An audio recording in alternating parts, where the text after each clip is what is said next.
The Magnetic Fields, The Sixths, The Gothic Archies, and Future Bible Heroes. A prolific artist, Merritt has written and recorded 12 Magnetic Fields albums, the most recent released just last month called 50 Song Memoir on Nonsense Records. Merritt has also composed original music and lyrics for theatrical pieces, including an off-Broadway stage musical of Neil Gaiman's novel Coraline, for which he received an Obie Award. Merritt also scored the Academy Award-nominated film Pieces of April. He continues to compose for theater, television, and film, in addition to his solo album projects. Mark Hogan has been writing for Pitchfork since 2004, and his writing about music has also appeared in a host of other publications, including Billboard, NPR, Vulture, Spin, and Village Voice.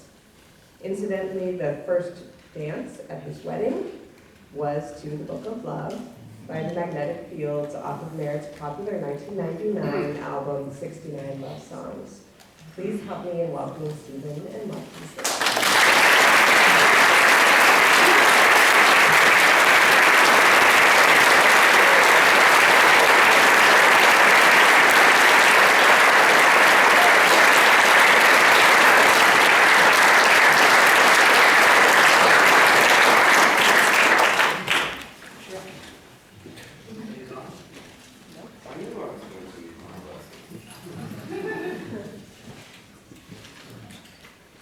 Checking.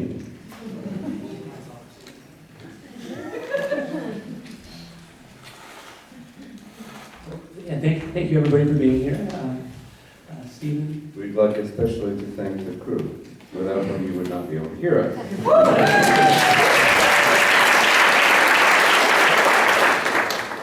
We were talking backstage, and Stephin, you kind of find out on his new album, which covers his entire life, 50 Song Memoir, he's moved around a lot and lived in a lot of places, and I was wondering, if you ever spent much time in Chicago, if you've ever had any especially vivid memories here.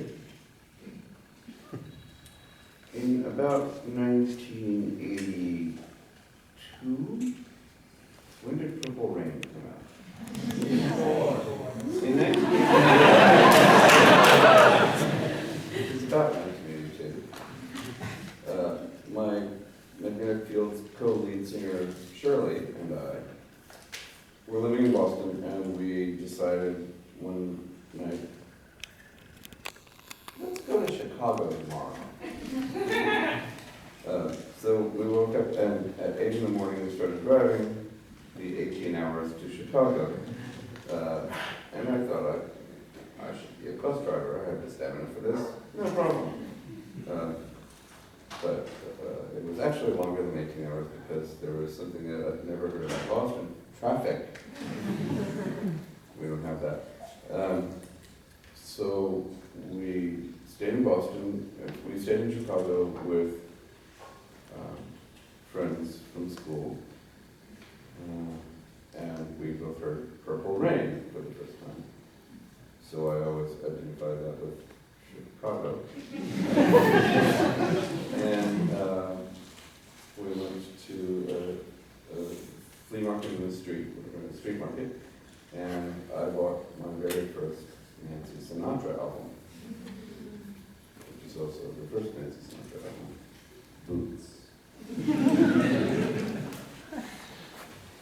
Well, yeah, we had not discussed that backstage. That was all new. Stephin is kind of known sometimes for maybe being, correct me if I'm wrong, but maybe you choose your words carefully. So that's why I have this gigantic thing of notes in front of me. But you. I'm also known for my one-word answers, which actually encapsulate everything I have to say on the subject. So it can be a good idea to bring more questions than probably you think I can't encapsulate everything I have to say in a single word. But you're not so restrained when it comes to your musical projects. And they're often, or not often, but some of the best known have been quite large scale, whether it's 69 Love Songs or now 50 Song Memoir. My question... Yeah, part of what makes them large scale is that there are lots of very short songs.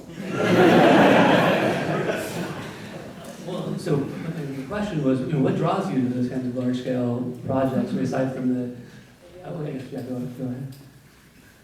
Aside from kind of the restraints maybe built into the concepts, because it seems like sort of a different experience listening to a really vast record and going through it than a shorter album. So I have put out EPs and I have put out multiple record sets, but most of my records are about half an hour long. yeah. So sometimes I like to deviate from my usual half-hour format. And when I deviate, I deviate. You also kind of often maintain that your songs, you aren't really an autobiographical songwriter.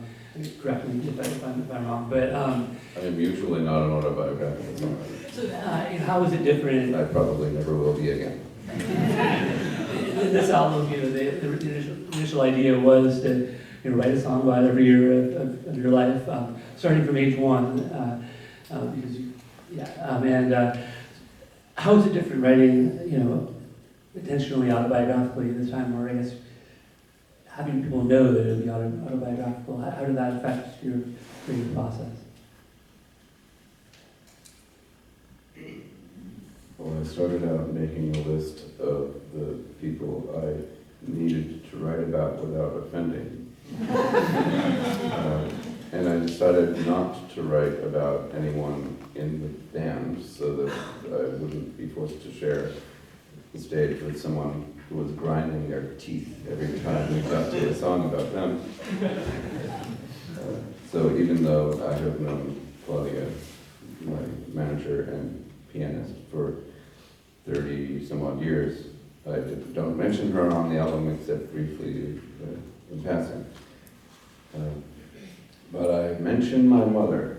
Yes. So I had to start out by figuring out exactly what I couldn't say on the album before I decided what I could say on the album. Yeah, that makes sense. Certain people's names do not appear correctly. A few people's names are changed. You talk about pretty personal feelings and stuff too. Is it different does that change your approach at all when it's about, when you're saying, oh, you were the one who felt sad, or you were the one who felt heartbroken, as opposed to the character, or does it make any difference? Well, ordinarily, my songs are short and vague, and you can't tell whether I'm singing about myself or about you. And ideally, in a pop song, there's no distinction between those two things. In this particular record, I use lots of proper nouns on many of the songs. And some of the songs are just like, I'm sad. You made me sad. You're bad. That actually is a song on the record. And it doesn't get too much more specific than that. And yet it's completely autobiographical. It's absolutely true. Maybe not that you're a bad part, but kind of bad,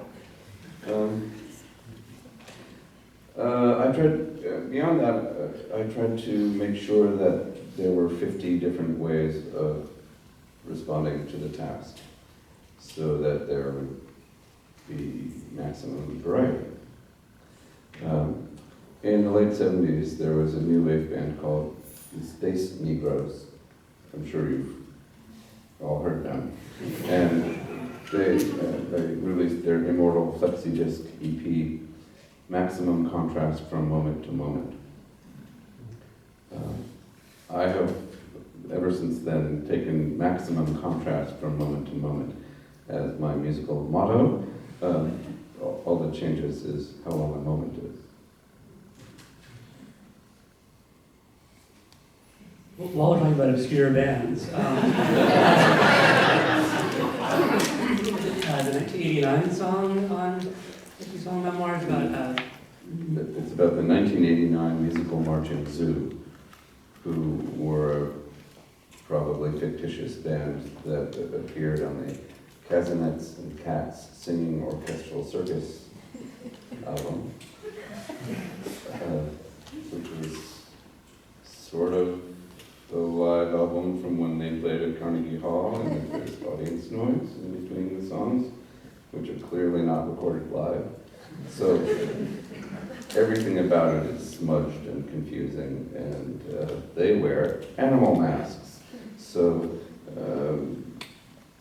who knows who the 1989 musical marching zoo were, if they existed at all, and what would it mean for them to exist for two sides of a single, which are actually just on an album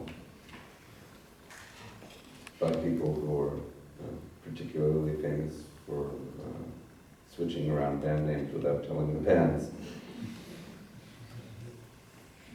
It seemed like you might have taken some inspiration from that. Oh yes. As I say in the song, this is the band that I wanted to be.